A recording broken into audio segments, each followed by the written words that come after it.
78. 물 위를 걸으시는 기적. 성경 말씀. 마태복음 14장 22절에서 33. 예수께서 즉시 제자들을 재촉하사 자기가 무리를 보내는 동안에 배를 타고 앞서 건너편으로 가게 하시고 무리를 보내신 후에 기도하러 따로 산에 올라가시니라. 저물매 거기 혼자 계시더니 배가 이미 육지에서 술이나 떠나서 바람이 거스름으로 물결로 말미암아 고난을 당하더라. 밤 사경에 예수께서 바다 위로 걸어서 제자들에게 오시니 제자들이 그가 바다 위로 걸어오심을 보고 놀라 유령이라 하며 무서워하여 소리 지르거늘 예수께서 즉시 이르시되 안심하라. 나니 두려워하지 말라. 베드로가 대답하여 이르되 주여 만일 주님이시거든 나를 명하사 물 위로 오라 하소서 하니 오라 하시니 베드로가 배에서 내려 물 위로 걸어서 예수께로 가되 바람을 보고 무서워 빠져 가는지라 소리 질러 이르되 주여 나를 구원하소서 하니 예수께서 즉시 손을 내밀어 그를 붙잡으시며 이르시되 믿음이 작은 자여 왜 의심하였느냐 하시고 배에 함께 오름에 바람이 그치는지라. 배에 있는 사람들이 예수께 절하며 이르되 진실로 하나님의 아들이로소이다 하더라. PMG 말씀. 3. 공생활 둘째 해 137. 예수께서 물 위를 걸으신다. 저녁 늦은 시간이다. 여기저기 나무들이 보이는 언덕으로 올라가는 오솔길이 겨우 보이는 것으로 보아 이제는 밤이 다 된 것 같다. 그 나무들은 올리브나무 같지만 빛이 없기 때문에 확실히 말할 수는 없다. 요컨대 그 나무들은 보통 올리브나무들이 그런 것처럼 키가 중키이고 잎이 우거지고 줄기가 뒤틀린 나무들이다. 예수께서는 흰옷 위에 짙은 파란색 겉옷을 입고 혼자이시다. 올라가시며 나무들 사이로 깊숙이 들어가신다. 예수께서는 서두르지 않으시고 성큼성큼 조용히 걸으신다. 그러나 보폭, 이 넓기 때문에 서두르지 않으셔도 길을 많이 가신다. 예수께서는 일종의 자연적인 발코니에 이르시기까지 걸으신다. 거기서는 지금 하늘에 빛나는 눈처럼 총총 박혀 있는 별빛을 받으며 아주 고요한 상태인 호수가 내려다 보인다. 고요가 예수를 감싸 휴식을 드린다. 고요는 예수를 군중과 땅에서 떼어놓아 그것들을 잊으시게 하고 하늘과 결합시킨다. 하늘은 하느님의 말씀께 경배하고 그 천체들의 빛으로 어루만져 드리기 위하여 내려앉는 것 같다. 예수께서는 늘 취하시는 자세로, 즉 서서 팔을 십자로 벌리시고 기도하신다. 예수님 뒤에는 올리브나무 한 그루가 있어서 그 우중충한 줄기에 예수께서 십자가에 못 박히신 것처럼 보인다. 예수의 키가 크기 때문에 나뭇잎들은 예수의 머리보다 별로 높이 떨어져 있지 않아서 그리스도께 어울리는 말로 십자가에 달았던 명패를 대신한다. 거기에는 유다인들의 왕이라고 씌어 있었는데 여기에서는 평화의 왕이라고 말한다. 평화스러운 올리브나무는 들을 줄 아는 사람에게는 그 의사를 잘 표현한다. 예수께서는 오랫동안 기도하신다. 그리고는 올리브나무의 바탕 노릇을 하는 발코니 위에 튀어나와 있는 굵은 뿌리에 걸터 앉으셔서 일상 취하시는 자세를 취하신다. 즉 양손을 모으시고 팔꿈치는 무릎에 얹으셨다. 묵상을 하신다. 혼자 계시면서 아마 온전히 하느님께 전념하고 계시는 이 순간에 예수께서 아버지와 성령과 더불어 하느님으로서의 어떤 대화를 나누고 계신지 누가 알겠는가? 하느님께서 하느님과 하시는 대화. 별들이 이동하여 여러 별이 벌써 서쪽으로 기울어 있는 것을 보면 여러 시간이 이렇게 지나가는 것 같이 생각된다. 빛 같은 것, 아니 그것을 아직 빛이라고 부를 수는 없기 때문에 오히려 빛남 비슷한 것이라고나 할까. 그런 것이 동쪽 지평선 저 끝에 보이기 시작하는 바로 그때에 산들바람이 불어 올리브나무가 흔들린다. 그러다가 고요해진다. 그 다음에는 바람이 더 세차게 다시 분다. 바람은 멎었다 다시 불었다 하면서 점점 더 세차진다.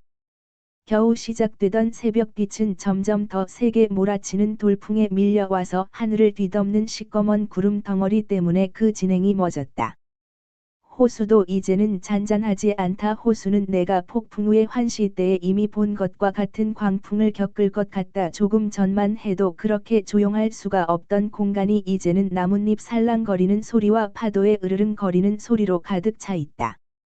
예수께서는 명상에서 깨어나신다. 일어나셔서 호수를 바라다 보신다. 예수께서 아직 남아있는 별들과 달이 난 새벽의 빛으로 베드로의 배를 찾으시다가 발견하신다. 베드로의 배는 건너편 호안을 향하여 애써 나아가고 있으나 거기에 도달하지 못한다.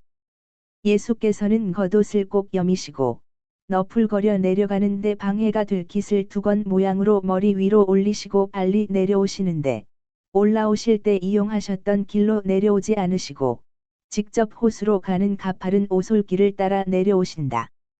어떻게나 빨리 걸으시는지 꼭 날아가시는 것 같다. 예수께서는 모래사장에 요란스럽고 거품이 이는 선을 둘러치는 파도가 후려치는 호숫가에 이르신다. 예수께서는 마치 힘없이 출렁이는 물 위를 걷지 않으시고 매끈하고 단단한 마루 위를 걸으시는 것처럼 길을 계속하신다. 이제는 예수께서 빛이 되셨다. 저가는 드문드문한 별들과 폭풍이 몰아치는 새벽에서 아직 오고 있는 얼마 안 되는 빛이 예수께로 집중해서 일종의 인광, 린광을 이루어서 그분의 날씬한 몸을 비추는 것 같다. 예수께서는 파도 위로, 거품이 하얗게 이는 파도 꼭대기 위로, 파도와 파도 사이의 어두운 골 사이로 팔을 앞으로 내미시고 날아가신다. 겉옷은 땀 둘레로 부풀어 오르고 몸에 꼭 달라붙게 졸라매진 상태에서 할 수 있는 만큼 날개를 치듯 펄럭인다.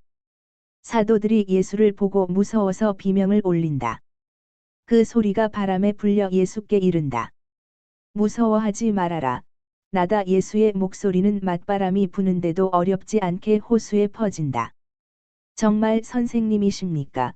하고 베드로가 묻는다. 만일 선생님이시면 저더러 선생님처럼 물 위를 걸어서 마중 나오라고 말씀하십시오. 예수께서는 빙그레 웃으시면서 마치 물 위를 걷는 것이 세상에서 가장 자연스러운 일인 것 같이 그저 오너라 하고만 말씀하신다. 그러니까 베드로는 소매가 없는 속옷을 입고 있는 터이라 반라의 몸으로 뱃전을 뛰어넘어 예수께로 향하여 간다.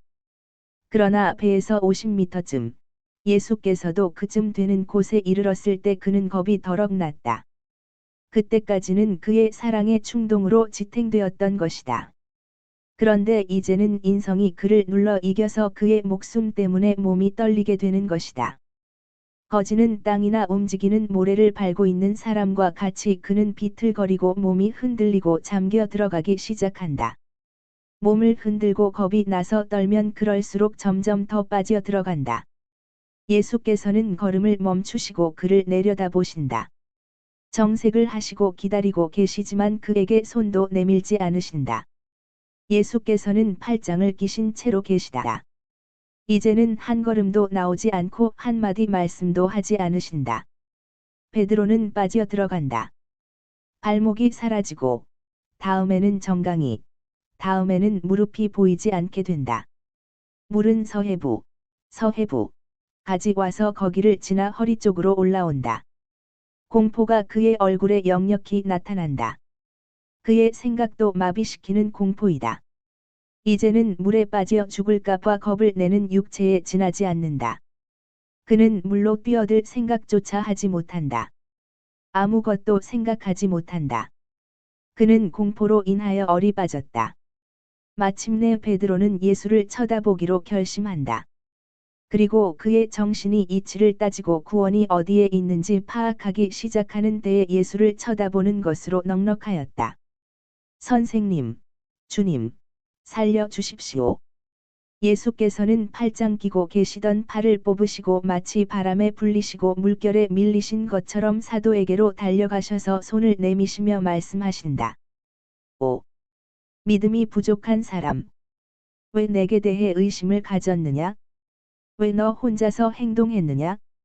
예수의 손을 꽉 잡은 베드로는 대답을 하지 않는다. 그는 예수께서 화가 나셨는지 보려고 쳐다본다. 솟아나기 시작하는 뉘우침과 섞인 아직 남아있는 공포를 가지고 예수를 쳐다본다. 그러나 예수께서는 미소를 지으시고 배에까지 이르러서 뱃전을 넘어서 배 안으로 들어갈 때까지 베드로의 손목을 꼭 잡고 계시다. 그리고 예수께서 명령하신다. 호숫가로 가자. 이 사람은 흠뻑 젖었다 그러시면서 창피를 당한 제자를 들여다보시며 빙그레 웃으신다. 파도가 가라앉아 배를 대기 쉽게 되었다. 그리고 지난번에는 야산에서 내려다보았던 도시가 이번에는 호숫가 저쪽에 나타난다. 환시가 여기서 끝난다.